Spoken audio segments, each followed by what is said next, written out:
വെയർഹൌസുകളിലെ തീപിടുത്തം അവസാനിപ്പിക്കാൻ കടുത്ത നടപടികളുമായി ഷാർജ. സുരക്ഷാ പരിശോധനയ്ക്കായി വിവിധ വകുപ്പുകളിലെ ഉന്നത ഉദ്യോഗസ്ഥരെ ഉൾപ്പെടുത്തി പ്രത്യേക സമിതി രൂപീകരിച്ചു. നിയമലംഘനം നടത്തുന്നവർക്ക് കടുത്ത പിഴയും ശിക്ഷയും ഉറപ്പാക്കാനാണ് തീരുമാനം. ഷാർജ വ്യവസായ മേഖലയിലെ വെയർഹൌസുകളിൽ തീപിടുത്തം പതിവാണ്. വ്യവസായ മേഖല 10-ൽ കഴിഞ്ഞ ദിവസവും അഗ്നിബാധയുണ്ടായി. ആവർത്തിച്ചുള്ള തീപിടുത്തത്തിന്റെ പശ്ചാത്തലത്തിലാണ് നടപടികൾ ശക്തമാക്കാൻ ഷാർജ എക്സിക്യൂട്ടീവ് കൌൺസിൽ തീരുമാനിച്ചത്.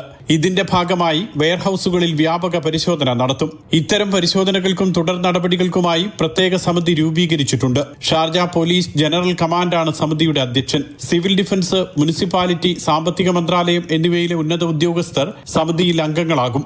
വെയർഹൌസുകളിലെ സുരക്ഷാ മുൻകരുതലുകൾ, അഗ്നിശമന സേനാ സംവിധാനങ്ങൾ, ഉപകരണങ്ങളുടെ ഗുണമേന്മ, കരാറുകൾ, ഇൻഷുറൻസ് രേഖകൾ തുടങ്ങിയവയെല്ലാം സംഘം പരിശോധിക്കും. ഏതെങ്കിലും വിധത്തിലുള്ള തട്ടിപ്പോ പോരായ്മകളോ കണ്ടെത്തിയാൽ ഉടമയ്ക്ക് കടുത്ത പിഴയും ശിക്ഷയും ലഭിക്കുമെന്ന് അധികൃതർ മുന്നറിയിപ്പ് നൽകി. Mathrubhumi news, Sharjah.